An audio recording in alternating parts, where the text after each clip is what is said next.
Hello everybody, this is the Wikstrand. So, old-timey World War II movies. What do I think of them? I generally think that they're quite okay. They're not really bad, but they generally have the problem that they have, severely made on a shoestring budget with a lot of unknown actors. And usually I just feel that they're moderately fun.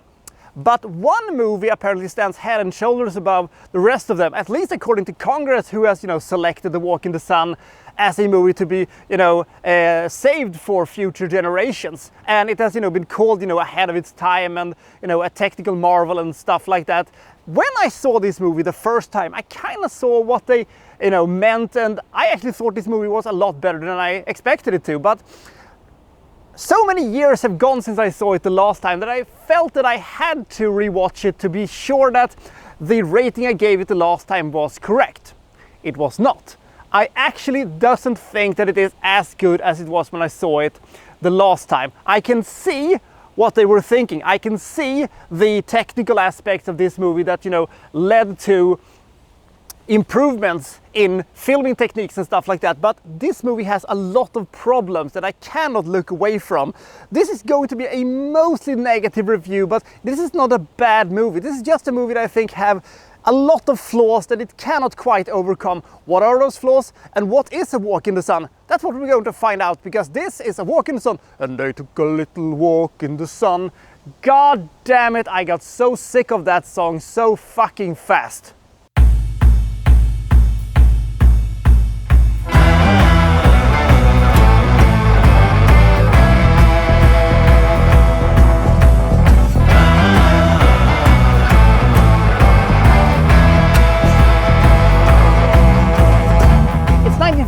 And Sicily is being invaded.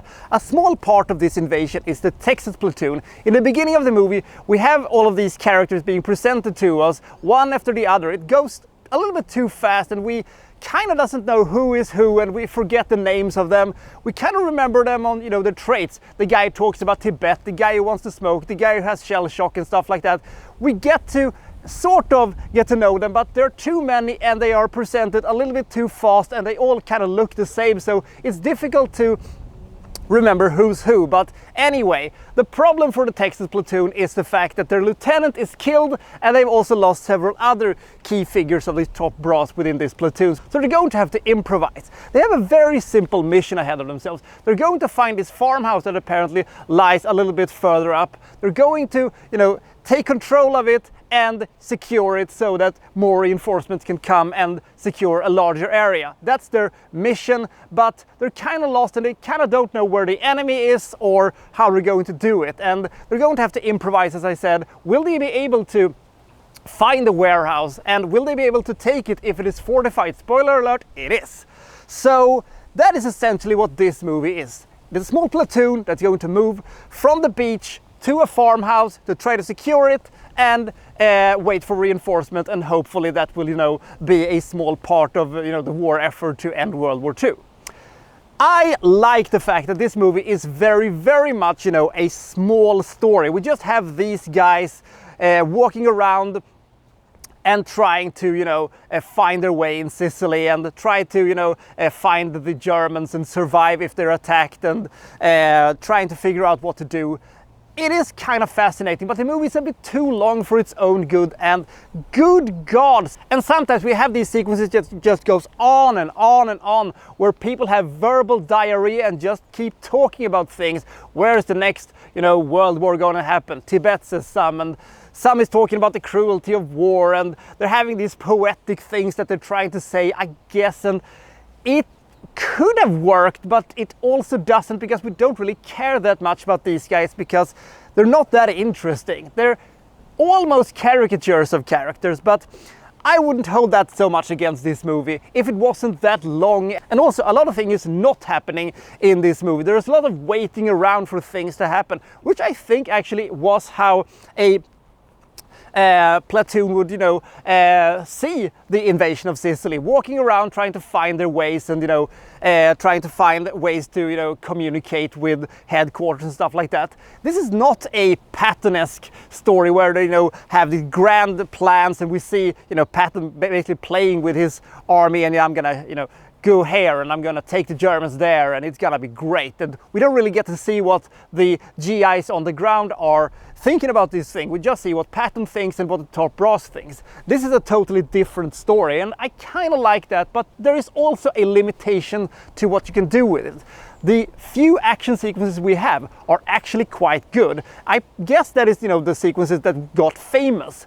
And there are sequences in this movie that has a lot of tension to itself, and I actually think that insertion of stock footage about dog fights and stuff like that, it doesn't diminish the movie, and it marries itself to the rest of the movie a lot better than a movie, let's say, Wind Talkers, but I've spoken a lot about that before. A Walk in the Sun is a broadly fine movie that from time to time actually surprises you with, whoa, we actually have airplanes that are flying that is actually not stock footage, and we have sequences that looks kind of great, but we also have a lot of sequences where nothing happened and they just talk and talk and talk, and not even the planning is that interesting. And I think that the major problem this movie has is probably the lack of recognizable stars or colorful characters. But this isn't a bad movie, but it's not a movie I'm ever going to see again. On the one hand, it's somehow a bit timeless, but on the other hand, it is also very, very dated. I don't know how they quite were able to do that at the same time, but they kind of were successful in doing that. So should you see this movie? If you really like old-timey World War II movies and haven't seen this movie, I think that this is one of the better ones, but if you don't like World War II movies, and especially not old World War II movies, I think this is a movie that you should stay far away from. I can understand why it has the, classic accolades that some people have been putting on it, but I cannot quite see it myself. I just feel it is a little bit too boring, it's a little bit too long, and as I said, the characters are just a little bit bland and not as memorable. You didn't really care what was going to happen to them. And as I said, you kind of forget who is who. I kind of remember when somebody died, oh, that is that guy because he did the thing that we recognized him from, but I couldn't remember what his name was. But A Walk in the Sun seems to have this poetic purpose also with all of these things that they do with the bluegrass. Is it bluegrass?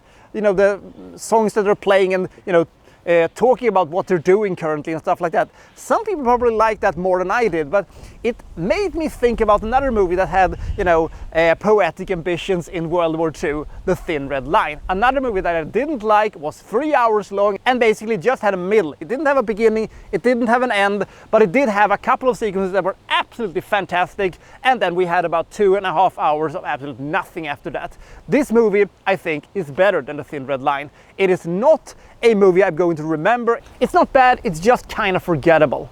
By and large, this is a difficult movie to rate, because on the one hand I can see why this movie is called a historic landmark, but on the other hand it is also a boring and not very interesting movie. I give A Walk in the Sun 41 points. I think that this movie is quite okay, but it's quite forgettable also. So I'll see you next time for so-and-so reviewing, well, such and such. Thank you for watching, thank you very much!